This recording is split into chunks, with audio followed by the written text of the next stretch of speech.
அப்போ குர்ஆன் 40வது உமர் ரலியல்லாஹு அன்ஹு பிறகு சொல்லுகிறது யாரும் நபி ஹஸ்புல் அல்லாஹ் வ நிஅமல் வக்கீல் நபியே இந்த 40 நபர்கள் உங்களுக்கு போதுமான என்று குர்ஆன் சொல்லுது. அப்ப 40 என்பது ஒரு போதுமான ஒரு நம்பராக இருக்கிறது. 40ஆம் பாத்தியா கூடுமா என்று கேட்கிறார்கள்.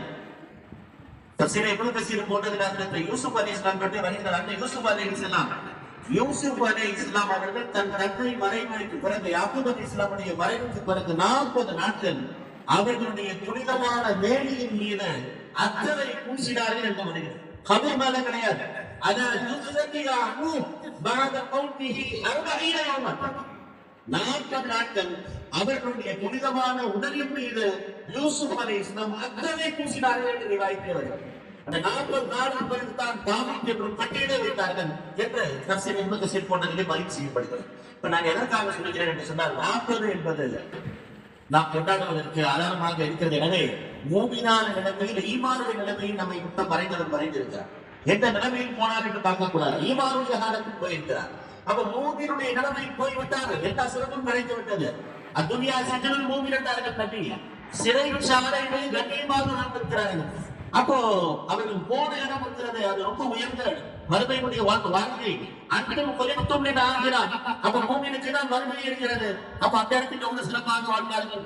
அப்ப பார்க்கின்ற ஒரு மூமியினுடைய நிலைமை என்ன? பெருமானார் சஹாபியர்கள் சிலைத்தார்கள். உயிர் வாங்கப்படுகின்ற சக்கராத்துடைய நிலைமை. மனத்தில் போது வந்து விட்டார்கள் உயிரை வாங்குவதற்கு. நபி மனக்கிடத்தில் பேசுகின்றார். இந்த சஹாபிக்கு உயிர் வாங்கப்பட்டுக் கொண்டிருக்கிறது. நபி மனக்கிடத்தில் பேசுகின்றார்கள். யார் மனக்கில்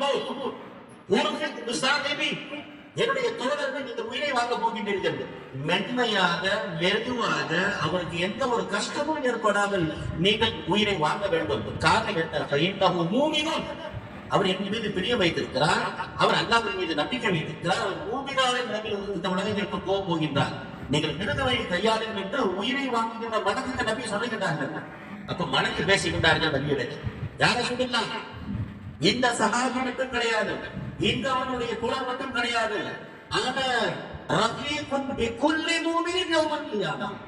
கியாமத் வரை வருகின்ற ஒவ்வொரு மூமின் மீது நம்பிக்கை வைத்த முகமது வைத்த எந்த மூமினாக இருந்தாலும் அவருடைய ரூஹை மாற்றுகின்ற பொழுது நான் மெருகுவைத்தான் கையாளுவேன், மென்மையைத்தான் கையாளுவேன் என்று சொன்னார்கள் வழக்கம்.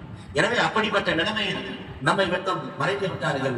எனவே நாம் பார்க்க வேண்டியது இருக்கிறது. கபருடைய வேதனை, சக்கராத்துடைய வேதனை எல்லாமே வந்து பரிசுத்தமானவர்கள் மூமின்கள். குர்ஆன் அல்லாஹ் மறுமையாளருடைய ஒரே ஒரு நாளை பற்றி சொல்லுகின்ற பொழுது கான கம்சீன அன்வசனா என்று சொல்லுகின்றான். 50,000 வருஷம். சஹாபாக்கள் யாரு சொன்னா 50,000 வருஷம் ஒரு நாள் மறுமை என்று சொன்னால் எப்படி நாங்கள் கழிப்பது என்று கேட்டார்கள். அப்பொழுது நபி அவர்கள் சொன்னார்கள், காவிர்களுக்கு தான் நம்ம 50,000 வருடங்கள். மூமினுக்கு என்ன தெரியுமா?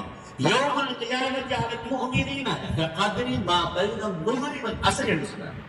மூமினை பொறுத்த வரைக்கும் கியாமத்திலே ஒரு நாள் என்பது லோஹர் இருந்து அஸ்ர் வரைக்கும் உள்ள டைம் என்று சொன்னார்கள். எனவே அப்படிப்பட்ட ஈமான் நிலைமையை நம்மை விட்டு சென்றிருக்கின்ற அவருடைய பாவங்களுக்காக இசைப்பாடுகளுக்காக நாம் வந்திருக்கிறோம். எனவே சிறிய வயசுல போயிட்டாங்க, 55 வயசுல போயிட்டாங்க, 60 வயசுல போயிட்டாங்க என்று சொல்லுகின்றோம். பெருமானார் சொன்னார்கள், அல்லாஹ்வுல் முஸ்லிம் இதா பலக 50 வயசுல இறந்து போயிட்டா நபி சொல்றாங்க, கஃபல்லாஹு இசாபஹு அல்லாஹ் வந்தால கேள்வி கணக்கு லேசாக்கிடுவான். வைதா பலக 60 வயசுல வந்து இறந்து போயிட்டாங்கன்னா ரஸகஹுல்லாஹு இலாஹத்தைனை அல்லாஹ் தன்னின் பக்கம் நெருக்கமாக்கித்தான் அவர் உயிரை வாங்குகின்றான். வைதா பலக 70 வயசுல ஒரு மனிதர் இறந்து போயிட்டார் என்று சொன்னால் மகா செய்யா ஆகுவோடைய பாவங்கள் தான் மன்னிக்கப்பட்ட நிலைமையில் மரணிக்கின்றார். 80 வயசுல இறந்து போயிட்டார் என்று சொன்னார் நபி அவர்கள் சொன்னார்கள், அவருடைய முன்பாவங்கள் நாம் மன்னிக்கப்படுகின்றன சொன்னார்கள். எனவே நாம் மூமினின் மீது நல்ல ஆதரவு கொள்ள வேண்டும் என்ற அடிப்படையில் நம்மை விட்டு மறைந்து விட்டவர்கள் அவர்கள் உயர்ந்து நடத்திருக்கிறார்கள், சொர்க்கத்தில் எடுக்கின்றார்கள் என்பதிலே மாற்று கருத்து கிடையாது. ஓதப்பட்ட அந்த குர்ஆனிலே நன்மை இருக்கிறது, சாதாரண நன்மை கிடையாது. நபி அவர்கள் சொன்னார்கள், ஒருவர் நுழைந்துவிட்டால் அங்கே இறந்து போன ஒரு மையத்துக்காக ஒரே ஒரு குழுவுக்காக ஓடினார் என்று சொன்னார் நபி அவர்கள் சொன்னார்கள். உலகம் அடைக்கப்பட்ட நாளிலிருந்து இப்பொழுது வரை எத்தனை பேர் மரணித்தார்களோ அவனுடைய அந்த அளவு எண்ணிக்கைக்கு அவருக்கு நன்மை வழங்கப்படுகிறது என்று சொன்னார். ஒரே ஒரு குழு அதற்கு இறந்து போன எண்ணிக்கைக்கு இந்த நன்மை வழங்கப்படும் என்று சொன்னால் 6666 ஆயிரங்கள் குர்ஆனில் வசனங்கள் ஓதப்பட்டிருக்கிறது. அதனுடைய எல்லா நன்மைகளும் அந்த மையத்துக்காகத்தான் இருக்கிறார்கள். ஓதியவர்கள் யார் என்று சொன்னால் உலமாக்களாக இருக்கிறார்கள். இந்த ஒரே செய்தியை சொல்லி முடிக்கின்ற நபி அவர்கள் தான் வாழ்கின்ற பொழுது பாவம் மன்னிக்கப்பட்டவர்கள் என்று 3 பேருக்கு தான் சான்று சொல்லியிருக்கிறார். அல்லாஹ்வுடைய நபியுடைய நாவலுக்கு வந்த எல்லா துஆக்களும் ஏற்றுக்கொள்ளப்படும். குல்லு நபி இஜாப் வாக்கியத்து கிடையாது. அந்த நபி அவர்கள் வாழ்கின்ற பொழுது அல்லாஹ்வே அவருடைய பாவத்தை மன்னிக்கிறது. தனிப்பட்ட நபருக்கு எவ்வளவு நபி சொல்லியிருக்கிறார். அல்லாஹ் அப்பாஸ் என்று சொல்லியிருக்கிறார். அல்லாஹ் ஹுதைபா என்று சொல்லியிருக்கிறார். அல்லாஹ் அன்சார் என்று சொல்லியிருக்கிறார். கியாமத் வருகின்ற 3 சாதனைகளுக்கு தான் நபி அவர்கள் அல்லாஹ்வுடைய பாவத்தை மன்னித்தவர் என்று சொன்னார்கள். முதலாவது அல்லாஹ்வுடைய வாழ்க்கையை இந்த இருளை சுமந்திருக்கின்ற ஆலயங்கள், மார்க்க சேவை செய்கின்ற ஆலயங்களுடைய பாவத்தை மன்னித்தவர். அவர்கள் வாடுகின்ற காலத்தில் அவருடைய உயிர்களை வயிறை நீட்டு என்று நபி அவர்கள் துஆ செய்வது உலமாக்கள். அப்படிப்பட்ட உலமாக்கள் தான் இங்கே குர்ஆனை ஓதுகிறார்கள். இதே போல அல்லாஹ் மஃபில் வாஜிரீன் பாவம் சொல்லக்கூடிய முஅஜ்ஜினுடைய பாவத்தை மன்னிக்கக்கூடிய நபி அவர்கள் சொல்லியிருக்கிறார்கள்.